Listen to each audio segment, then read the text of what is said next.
Pila ka harvesting? 7th harvest. 7th harvest ng ating ampalaya.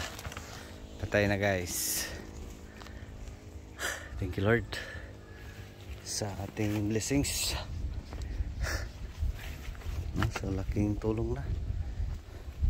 Tapos again update sa area.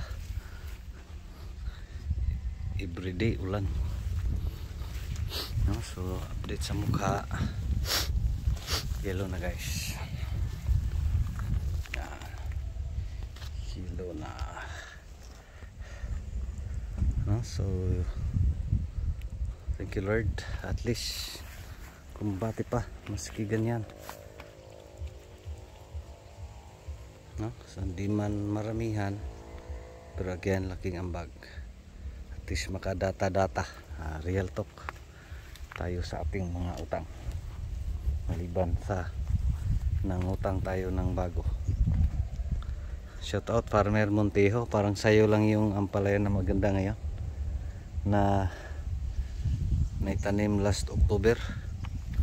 Dito pahirapan, hilong-hilo, lalo na dun sa kawayan. May nangingitim na doon. Grabe yung fungus.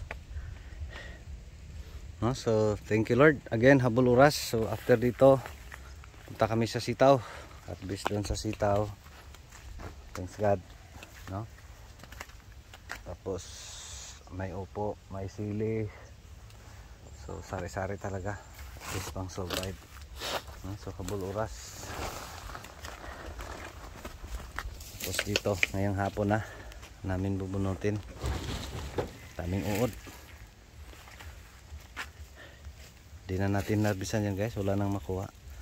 Kinain ng uod. So short video. Thank you Lord sa ating ampalaya. At least kumbati pa. Meron pa. Ayan. Yellow. Tapos mainit today. Thanks God sa init. So God bless everyone. Punta pa kami sa sitaw, yung Magic Inting. Thank you Lord.